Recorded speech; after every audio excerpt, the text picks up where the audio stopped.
तो साथियों, हम आप सप्तऋषि के द्वारा पार्वती जी की परीक्षा की वार्ता सुन रहे थे। सप्तऋषि द्वारा अनेकों बात पार्वती जी को बताया, किंतु उन्होंने कहा कि मैं शादी करूंगी तो महादेव से ही, अन्य किसी से नहीं। अंत में सप्तऋषि गण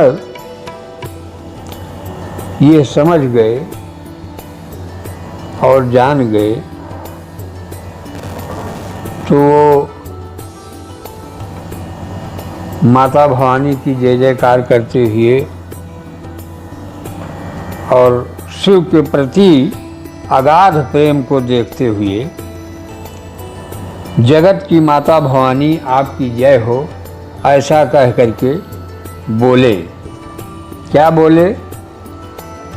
तुम माया भगवान शिव, सकल जगत पितु मातु, नाई चरण सिर मुनि चले, पुनि पुनि हर सत गात, सियावर रामचंद्र की जय, उमापति महादेव की जय, पवन सुत हनुमान की जय।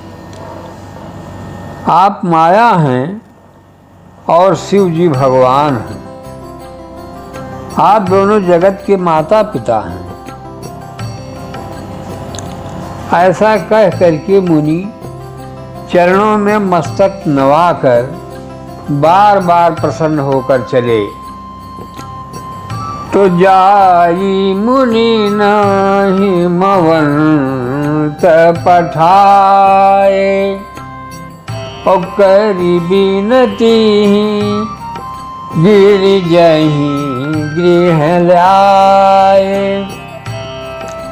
तो बहुरी सप्त ऋषि शिव पहि जाई, कथा उमा की सकल सुनाई।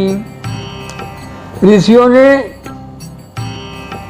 हिमवंत के यहाँ जा करके उनको भेजा कि वो जाकर विनती करके पार्वती जी को घर ले आए। फिर सप्तऋषियों ने शिव जी के पास जा करके पार्वती जी की सारी कथा उन्होंने सुनाया। तो उनकी कथा सुनकर भगवान शिव भय मगन, शिव सुनत स्नेहा, और हरषि सप्त ऋषि गवने गे हम, और मन थीर कपि करी तब शंभु सुजाना, लगे करन रघु नायक ध्याना। पार्वती जी का प्रेम सुन करके शिव जी आनंद मग्न हुए और सप्तऋषि प्रसन्न हो अपने अपने स्थान को चले गए। और शिव जी मन को स्थिर करके श्री रघुनाथ जी का ध्यान करने लगे। बोले राजा रामचंद्र की जय। तो तारक असुर भयो तेहि काला, भुज प्रताप बल तेज विशाला। उसी समय तारकासुर नाम का एक दैत्य हो गया। उसकी भुजाओं का प्रताप, बल और तेज बहुत विशाल हो गया।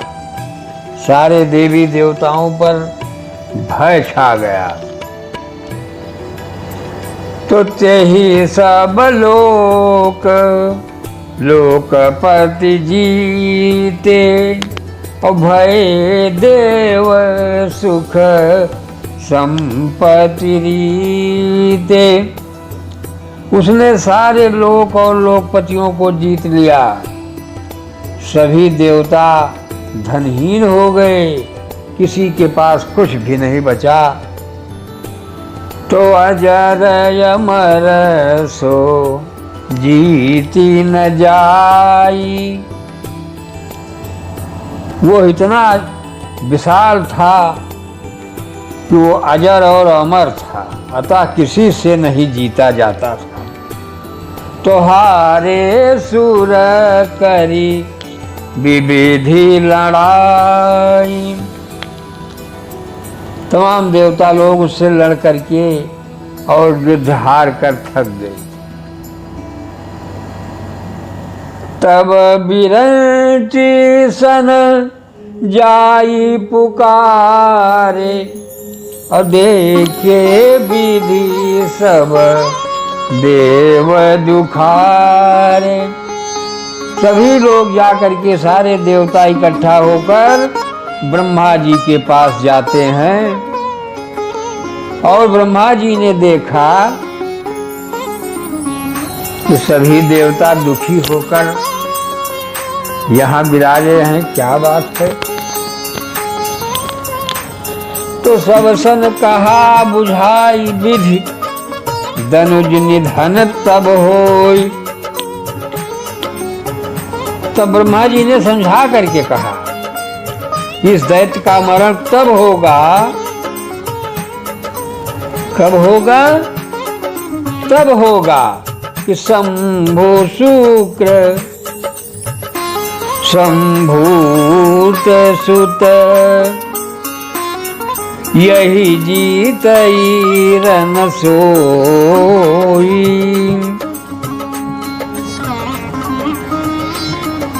उन्होंने कहा कि जब भगवान शिव के वीर से पुत्र उत्पन्न होगा, वही इसको रण में जीत सकेगा। ये स्थिति जब पैदा हो गई तो अब क्या किया जाए। महादेव तो वहां विराजमान है, अपनी समाधि में मगन है, भगवान के ध्यान में। क्योंकि महादेव स्वयं ईश्वर है और वो मन ही मन अपने श्री भगवान श्री राम जी का ही ध्यान केवल करते हैं। उससे बड़ा सुख और आनंद उनको कहीं नहीं मिलता है। तो सभी देवता के सामने अब ऐसी बात जब आ गई तो मोर कहा सुनु करहु उपाई, अहो ईश्वर करी सहाय। मेरी बात सुन करके उपाय करो, ईश्वर सहायता करेंगे और काम होगा। तो सती जो दती दक्ष मख देहा, जन्मी जाई हिमांचल गेहा। जो माता सती ने दक्ष के यज्ञ में त्याग किया था, वह इस समय हिमालय के घर में जन्मी हुई है। तो तेहि तप कीन शंभुपति लागी, और शिव समाधि बैठे सब त्यागी। उन्होंने शिव जी को अपना पति होने के निमित्त बहुत बड़ा तप किया है और शिव जी ने समाधि लगाए बैठे। तो यद्यपि है असमंजस भारी, और तदपि बात यक सुनऊ हमारी। उन्होंने कहा कि है तो बड़ा भारी असमंजस की स्थिति कि वो ध्यान में मग्न और वो तपस्या के मग्न से वहां लौटी। अब उनका ध्यान कैसे भंग किया जाए, क्योंकि शिव जी की समाधि लग चुकी है, तो समाधि से उन्हें जगाया नहीं जा सकता। कहीं ऐसा न हो कि उनकी समाधि टूटे और तीसरा नेत्र खुले और हम सभी भक्त के राख हो जाए। बोलिए शंकर भगवान की जय।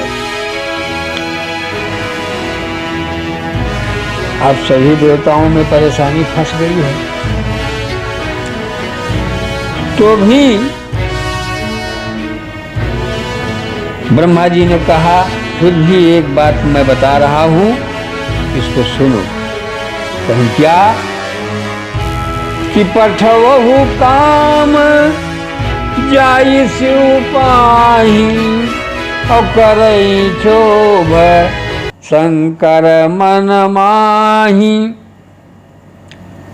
और तब हम जाई शिवहि सिर नाई और करवाऊब विवाह बरी आई। तो यही विधि भले ही देव हित होई और मत यतनीक कहाई सब कोई। ब्रह्मा जी ने कहा कि जाओ कामदेव को भेजो और वो महादेव के ध्यान को भंग करे, उनके मन में कुछ हलचल पैदा करे, ताकि उनकी तपस्या भंग हो, तभी कुछ आगे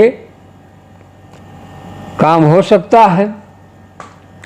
और जब उनका ध्यान भंग हो जाएगा तब मैं जा करके जबरदस्ती विवाह हम लोग करवाऊंगा। ब्रह्मा जी ने ऐसा कहा कि यही विधि भले ही देव हित होई और मत यतनी कहां सब कोई।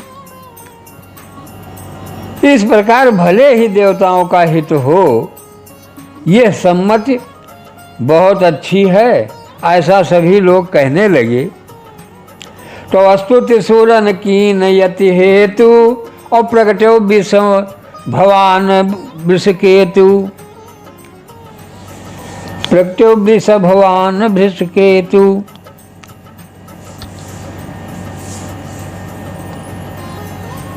इस प्रकार अति प्रेम से देवताओं ने कामदेव की स्तुति की।